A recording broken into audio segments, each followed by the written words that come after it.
A lot of people have different emotions about this. People think it's racism. Some people think it was justified. But how do you think we can stop police brutality?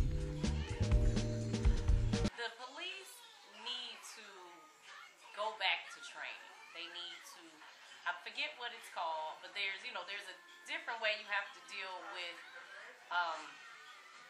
people of color nowadays. It's a whole different type of situation when you're walking into it.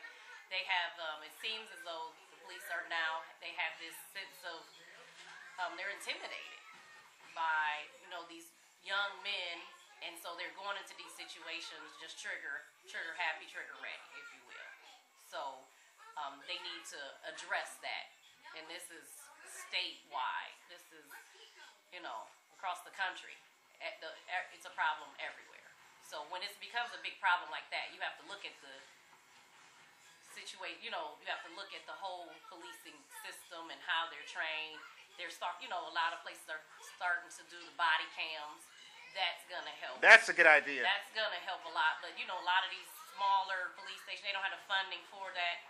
So should that come from, whose budget should that all come from to make that mandatory for all police to wear those? I think that'd be a great idea, but where's the money gonna come from? All right, thank you. How do you feel about the Michael Brown situation? Do you think, do you agree with the verdict?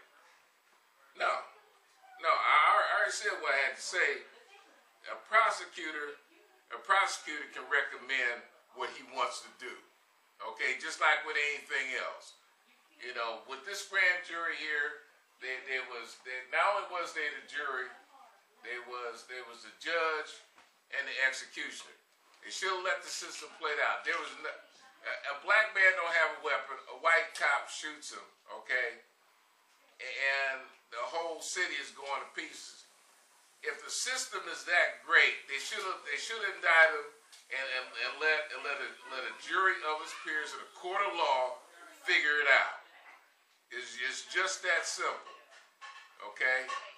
It is just that simple.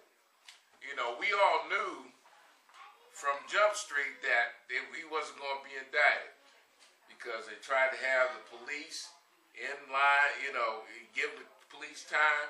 But the thing that they forgot, if they give the police time, they give everybody else time too.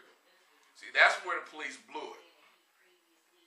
They thinking everybody else, everybody else is going to remain silent, going to remain passive. Okay? Just like the police is planning, the other folks that damn near burned the city down there is planning too. They had to. But do you think it's right for them to tear up their own community? Burning down their own buildings and stuff? Anybody remember the Huff riots? With the Huff riots, it was years before they rebuilt in that community.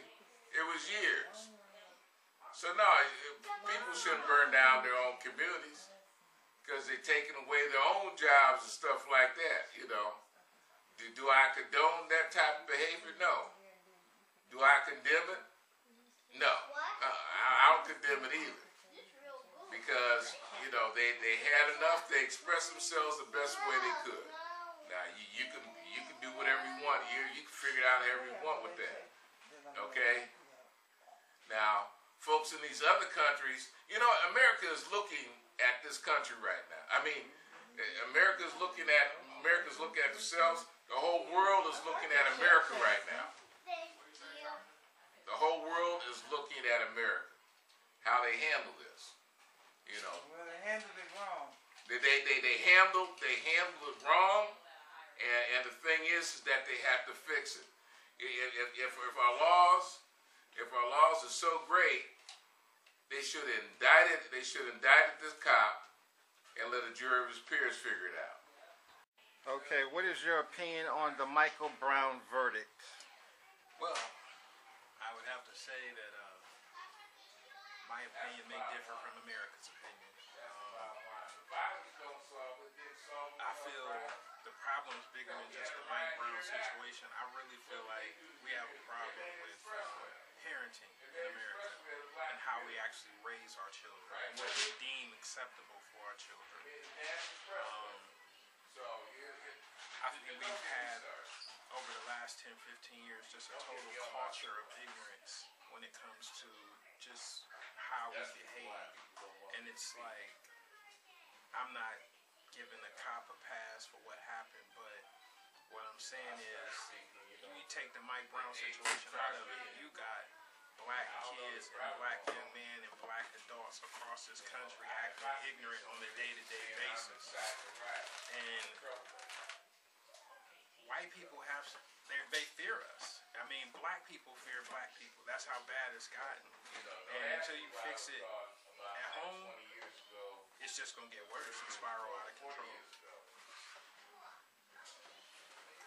So do you think the shooting was justified? Did I say that, nigga? Did you put words in my mouth, nigga? No, I'm not saying the shooting was justified. What I'm saying is, his actions contributed to his death. What I'm saying is, he played a role in the situation. You know what I'm saying? Put it like this: I've confronted officers in my life, and I haven't gotten shot. So it's like, you need to learn how to behave. You know what I'm saying? Because obviously this just wasn't no regular transaction between cop and civilian. There was something else to it. Whether he initiated it, whether the cop initiated it, it was something on some other type of stuff. I'm not saying it was warranted.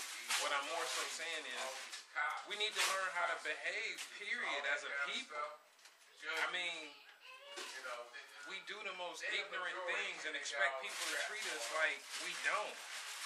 And all these people, look, this is what I really say, that all these people who are really outraged about this whole Mike Brown thing, if all these people, all this energy they got right now, when it came out on November 4th, we could have changed this country for the next 8 to 10 years, maybe even 16. Exactly. But none of these people came out and voted. So all these people with all this energy, take your butt home, sit at home, and worry about your life for the next 8 to 12 years, because it's going to get worse. And why does a black life only have value when it's taken by a white person? Exactly. But when black people kill black people... Are you interviewing me, or are we having a conversation? Yeah, we're having a conversation. Okay. When black people kill black people, we don't protest, we don't say anything. Yeah. I mean, black on black crime is what it is. You know what I'm saying? It's become a silent crime. It's become almost like a misdemeanor. So it's like, it's just another reason to throw us in a cage and just put unlimited time on it. Black people get sentenced like 75% more time for the same crime that white people commit. So it's like, I mean, we have a black president who has never spoken out about this. Sentencing in this country is rampant. It's so racial and so racially motivated, nobody says anything about it. So it is what it is at the end of the day. Until somebody stand up, until we actually have a black leader who's willing to, put his life on the line, like Medgar Evers and Martin Luther King and others like them, we're going to continually spiral down. This country is just going to be rich and very, very impoverished. That's it. The top 1%. That movie, what's the movie everybody like? The one where they get one day to kill everybody. What's that called? Purge. The Purge. The Purge is going to be America in 10 years. Trust me. Trust me. Good points. That's real stuff. Will come down the pipe.